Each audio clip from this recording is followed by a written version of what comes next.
If you have a neurodivergent child and you see big meltdowns, long meltdowns, 40 minutes or more, or close sensitivity, food sensitivity, or they are sensory seekers, meaning that they get disrupted in the classroom, they have a lot of school reports, it's hard to keep them still at the table, then this podcast episode is for you because I brought in my friend Laura. You can find her on Instagram as the OTButterfly. She's an occupational therapist, and her specialty is helping parents meet their children's neurodiverse kids' needs. So I'm going to interview her and I'm going to ask her my personal questions of different things that I see my son struggling with, like car meltdowns, for example. And she gave me, wow, we already did the interview. She gave me so much insight on why the meltdown is happening, how to best support my son through the meltdown, and how to prevent it on the first place. So this episode is jam-packed with value for you. Now, before we go there, I want to tell you that finally we open doors to join the Secure Parent Collective membership. So, if you are a parent who is transitioning from more traditional way of parenting, maybe spanking, maybe yelling, and you want to raise your children in an emotionally healthy way, you want to have that better connection with them, a better way of communicating with them, and you're like, okay, I need support, I need guidance, general tips in social media is not cutting it, then the Secure Parent Collective membership is for you. This is a private community with parenting support from us, HIC parenting coaches. Every single week, you meet us, you can ask your questions directly and get direct support and guidance from me and from my team of coaches. And you enter a built-in private community of parents who are on this transition from traditional methods to a more respectful approach. And besides that, you access our members area that contains parenting tools to make your parenting life a lot easier. A course that we are building together to help you understand your children's needs, behaviors, and how to raise emotionally healthy children. And coaching highlights of different coaching sessions that we did with clients that answers very specific questions. So if yesterday bedtime was rough, you can go to the bedtime coaching highlight and see us guiding a parent directly on that topic so you get the answer the moment that you need it. To register, to join us, all you have to do is go to thesecureparentcollective.com, thesecureparentcollective.com, or open the description of this podcast episode, go to our Instagram, TikTok, social media at High Impact Club. If you are watching this podcast episode from YouTube, the link is in the description and you can join us for just $47 a month because you are joining as a founding member. Later in the year, we're going to raise up the price for all the members that are going to come next time we open the membership. We will close it on June 7th. So you have until June 7th to join the membership. And on June 20th, we have our next big event exclusive for the members of the Secure Parent Collective membership, where you are going to get all the tools from me and our coaches to manage your own triggers as a parent, to conquer your calm and become the secure parent that your children need. So I hope to see you in the Secure Parent Collective, and let's go with the interview. So we are here with Laura from the OTButterfly, and I cannot wait to pick her brain on how can I best support my neurodivergent son. If you have a neurodiverse child with sensory needs, with autism, ADHD, sensory processing disorder, or any other support need, this is the podcast episode for you. So let's introduce you. Hi, Laura. Thank you, Marcela. I'm so excited to be here We are talking about my favorite topic. I could talk about this all day long. It's one of my special interests. So let's do it. Yes. Okay, could you please tell us a little bit more about you? Who are you? I know Who who, am who, I? who you Who's are, but this lady? Who's just this tell lady my on the internet? audience, who are you? What do you do? How can you Yeah. best help us? Absolutely. So, I am a clinical pediatric occupational therapist. I am licensed and registered in the state of California, but I am no longer working in the clinic. When I was working in the clinic, I worked in a private sensory integration clinic, and we served preschool kids, toddlers, up till later elementary school. My specialty lies within the range of like 3 to 8 or 9. I had some 12-year-old clients, but I saw mostly between like the 3 and 8-year-old kids with a diverse set of needs: cognitive, communication, sensory motor, executive functioning. And the role of an occupational therapist with a context of neurodivergent kids is we help first and foremost identify accommodations that can just make daily life easier, less stressful, less overwhelming for them. Then we also focus on building some skills that they have, whether it means rebuilding if there was an injury, or building new skills, new habits, new ways to participate in things that are important to them. And when we think about kids, the places, the environments that are important to them are school, social relationships within the family, within the friends, and home life, self care tasks, and then also being able to participate in the community in so many different ways, in so many different environments.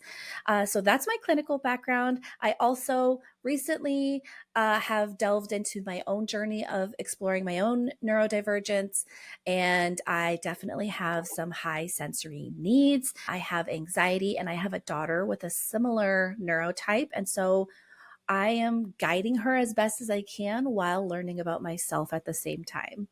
Hmm. Wow. So, yeah, you're an expert when it comes to support needs for neurodiverse kiddos. So, I have Yes. one, and I Yes. raised others in the foster care system. From your experience working with parents with neurodiverse kids, what is the biggest concern that they come to you with, and how can you support them? Yeah. So I would probably say it's a toss up between really, really big emotional meltdowns, aggressive meltdowns, meltdowns that last 45 minutes long, like really, Mhm. really the intense, tense meltdowns. That's a pretty common one. And the other one is usually kids who are have high needs for more sensory input. So the sensory Mm, seekers who are probably the ones that are getting called out a lot in school, getting kicked out of school and preschool, getting in trouble a lot in school for not focusing, not paying attention, not sitting still. So those two are probably the top concerns. I would say second tier would be things like anxiety and food selection or limitation in what they eat. And then recently, I would say, since I've been sharing my own story on Instagram and my daughter's story, one of our main sensory triggers that I support her with and that I have created sort of my own niche and expertise in is clothing sensitivity in mm, children. And so I have created a program to help parents with that at home. And I think word of mouth and SEO keyword brings a lot of parents to me for that specifically. So, yeah. My son is definitely sensitive to clothes, and he calls them the scratchy clothes. I don't want the scratchy clothes, and it has to be all navy.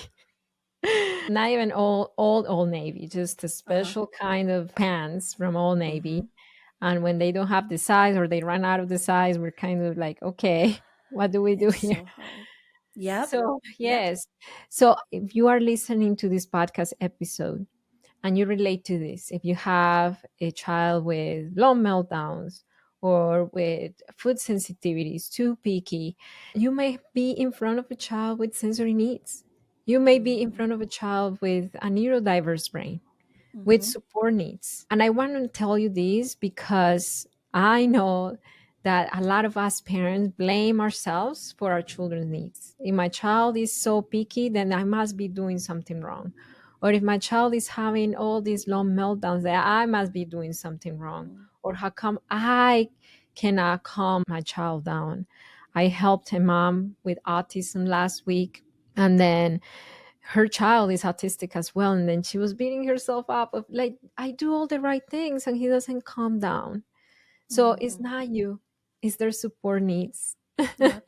Yep. So, I always tell parents when they ask me for advice for handling meltdowns and things like that, I mhm, always start out by sharing the caveat that I'm going to share with you the best way to respond to neurodivergent meltdowns. It does not mean that it's going to stop the meltdowns, that it's going to cut down on the time. Of course, some parents find that with some added technique, it does help a little bit, but that's not the main goal because your child is going to grow up to a neurodivergent adult and there will be some things in the neurotypical world that will still dysregulate them. So we need to still respond a certain way so that they can start accessing that later, but it's not about getting them to immediately calm down. And it's mhm, still the best way to respond. That's kind of what I share with my families. mhm. So it is not so much how to get over it, but how to be with them through it so they feel as Yes. supported and safe as possible. Yes, helping them tell their nervous system that they are safe, helping their nervous system perceive cues of safety to stop the perceived cues of danger, which the nervous system picks up automatically. We don't have control over what triggers our nervous system. We don't have control over what triggers our children's nervous system. Once Mhm, it's triggered, mhm, and it needs to know, it needs to feel and sense safety, which mhm, goes with co-regulation and self-regulation and takes a long time mhm. to learn. So the earlier we can teach our kids, the better. I'm gonna be selfish right now, and I'm gonna ask you a question about my son. Yes, I Um, love it. so let's going back to the topic of meltdowns. He goes to soccer and he holds it in. Well, he's in soccer, he does great. And then when we come home, like last time, he got out of the car and then he just melted down on the garage floor. My husband said, "Can we just get past the garage floor at least? Yeah. I mean, let's Just get get to the make it couch. inside the door. Yeah. Let's get to the couch."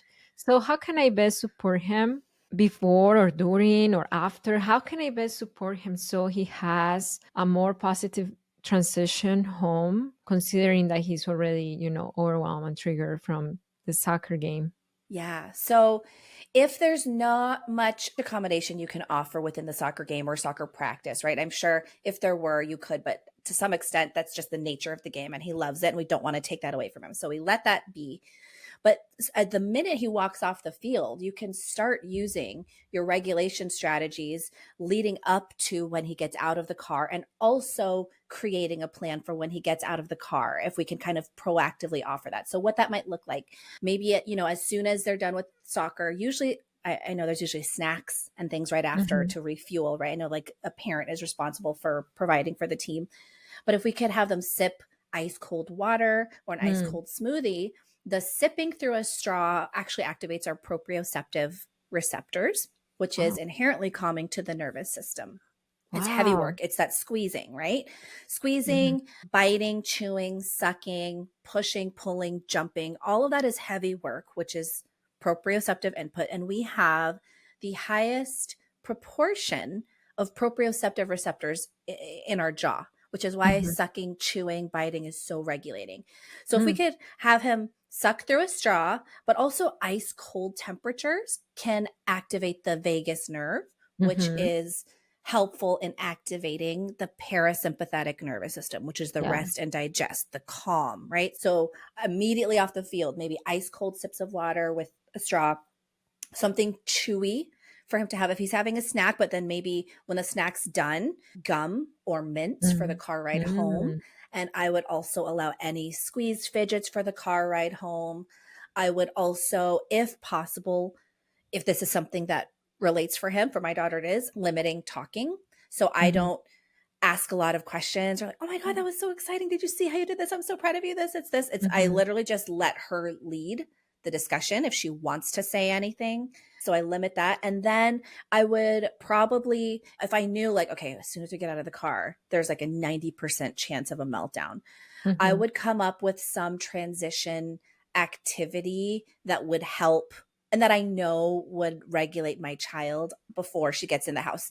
So my daughter loves helping me with dinner. My daughter loves chalk. My daughter loves folding blankets. Like she really loves Mm-hmm. folding. It's very helpful for me. Very helpful. Nice. So so I could, Can I'll I send her borrow to your your house. daughter? Exactly. I'll send her to her house. She loves folding blankets. She loves tidying up. It's a little bit of the potential OCD that we are bookmarking, but for now it's serving a purpose. And so on the Yeah. way out of the car, I might say, I was like, "Ooh, we're going to make this for dinner. I really need help filling up the pots with water for the pasta, even if I don't, right? But I know it's something Mhm. she can do. It's something that she would like to do. And she's got it. And then so before we even open the door, I'll say, okay, what's your plan? And she's like, I'm going to go inside and I'm going to get the pot and I'm going to fill it with water. I'm like, great, I'll meet you in Mm, there. So mhm, I will make a plan and ask her to repeat it. If I already sensed she was already dysregulated, I might pause in the car before we even open the door. I might mm, like take a breath and say, is there anything that your body needs before we go inside? We're about to make mhm, dinner. Is there anything you need to say or you need right now? Do you need a hug? Do you want mhm. some quiet time in the car before we get out? Like how many times as parents do I just sit? I do this. I just sit in the car before I literally open the door and get out, right? Do you need some time in the car? Like I'll offer, I might have something in mind already and I might pivot based on how she is in the car. And I could kind of sense that as parents, we have a very keen awareness of our kids' regulation. But it's really about like you can proactively provide him the sensory tools before he needs it and then Mhm. come up with a plan before he Mm. transitions out of the car. That's very interesting, the chewing and sipping, and because yes, it does activate the vagus nerve. And I was even thinking, like, that makes sense why when we are in the car, he starts singing, because singing, Mm, humming, all the those, humming. the activation, it activates the vagus nerve, Yep. which is basically his natural way without knowing, his subconscious way of Yeah. regulating his nervous system. And then that creates sibling conflict because my older Uh, son doesn't want to hear the singing. And then they start uh, fighting in the car. And then they start. So I was just thinking, like, sometimes we think about how to stop a behavior or how to get children to stop fighting, or how, like, we think the root of everything, like, if we just fix this, then everything will be so much easier, when yeah. the real root of everything is our Yeah. children's needs. So, Exactly. mhm. And you're recognizing that. And I would also, I'm sure, in sharing your own neurodiversity with your kids, they're very open and they understand this conversation. It's very important to have the siblings understand each other's needs as well, so that it could be something like, my mouth really needs a job right now and humming feels good. I'm going to try something different. I know that for your ears it doesn't feel good right now, and finding an alternative, but saying, this helps my body feel safe right now. I see it doesn't help your body feel safe, so I'll try something different. But just like even acknowledging that. But what you were mentioning about humming, I wonder if, as a family on the way back after soccer, or as you're approaching the house, I don't know how long your ride is, but maybe like when you're about to get out of the car, you play Name That Tune and he gets to hum a Mm, song and you guess what song it is. And then the next person hums. So he's kind of involved in this game that is regulating. Everybody's playing. His higher level brain is probably online more and trying to think about what the song is. And I love playing I Spy, Guess the Disney mhm. character, anything that engages your higher level brain so that it keeps it online more, so that it Mhm. doesn't just go straight into the lower Right. survival brain, right? So that The doesn't just always downstairs take over. brain, how Dr. Daniel Exactly. Pink say. Exactly. And you know what? There is something that I want to point out that you said. It's about seeing how they're already trying to, the things they're doing to try to regulate their nervous system, and go with it instead of against it. Like, if he's already Mhm. singing, okay, how can we accommodate it so it's not just beneficial for you, but it's beneficial and Mhm. calming for everybody, Mhm. That would make a bigger impact as if we try something that he's not doing, such as, hey, don't sing, take a deep breath. But I don't want to take deep breaths. I want to Yeah. sing. Yeah. Yep. And so it comes to this conversation, a whole family conversation where it's we all have different needs. His needs does not matter more than your needs. My needs does not matter more than his needs or her needs and their needs. It's we all have different needs. And sometimes we have to work together to let everybody feel as comfortable as possible. So right now, mommy needs to drive. My needs are I need it kind of quiet. So that means I need not arguing. I need to focus. And the only way I can focus is if I'm chewing my gum and I can breathe and I can hear if cars around me are honking and things like that. You need to hum or do something with your mouth to make your body feel safe during the car. Your brother needs quiet or to hear something different. How can we meet everybody's needs? Well, Mm. here are the tools I have. I have headphones. I have Bluetooth headphones. I have gum. I have this. Is there any tool here that any of you would need to? Oh, I know. What if he uses the noise canceling headphones or he listens to music? You can hum or chew gum. Which one do you choose? Okay. Mommy's going to be at the front chewing gum, driving the car. All of our needs are met as much as possible. And then when we get there, we could see what else our body needs. But it normalizes needs so that even your neurotypical son can use tools if he finds that he needs it. Because when there's conflicting needs, of course, it's impossible. And we can't say his needs matter more right now. So we're going to let him hum and we're all going to be dysregulated to let him hum. Mhm. Like that's not a safe space either. That's not Right. recognizing everyone's needs. You said everyone's needs matter, and that feels Mm-hmm. so healing to me because I grew up in a house with my parents. My brother is high needs, autistic, and Down syndrome. And I have autism and ADHD, but my needs are not high needs. And I was undiagnosed all my childhood. So I did grow up feeling that way, that my needs didn't matter, that the only Mm-hmm. needs that matter in my house was my brother's needs, because that's Mm-hmm. how my parents came across, as you are the one who needs to accommodate to your brother's needs, and when you do have needs you have to stuff it down so it doesn't dysregulate your brother, you know Yeah, and and it's such it's not a just. yeah, it's such a misconception that like there's a hierarchy of needs between siblings. And so especially when there's conflicting needs, whether there's two or three neurodivergent people in a family or if there's one and the rest are neurotypical, doesn't mean that the neurotypicals needs are any less. They're just different, and but they should also get the opportunities to find ways to make their nervous system feel safe, because even if I mean, neurotypical people, neurotypical kids experience dysregulation all the time. It's just a part of being a human. It's just that neurodivergent people experience it maybe more intensely and more often. And they need a little bit more like creative ways and more constant support for regulation. Whereas neurotypical people don't need it as constantly, but they still deserve to have their needs And they're met still as well. kids. They're And they're still still kids with kids. undeveloped Exactly. brains. Yeah. Laura, where can people find more about your work? Yeah, so I am always on Instagram at theotbutterfly. I also have a website, theotbutterfly.com. And one of my signature programs is called Sensory Detectives Boot Camp. And you could find that on my website, a wait list for that. It is a live group coaching program for 4 weeks where I help parents really explore sensory needs within their family and how they can create sensory strategies proactively and work it into their life. I kind of give my OT lenses to the families and I teach them really how to identify what kind of sensory profile your children have. So you can find that at theotbutterfly.com/bootcamp, and that will either pull up a wait list or a registration page depending on what time of year you visit. And lastly, I will put a plug for my book. It's called A Kid's Book About Neurodiversity.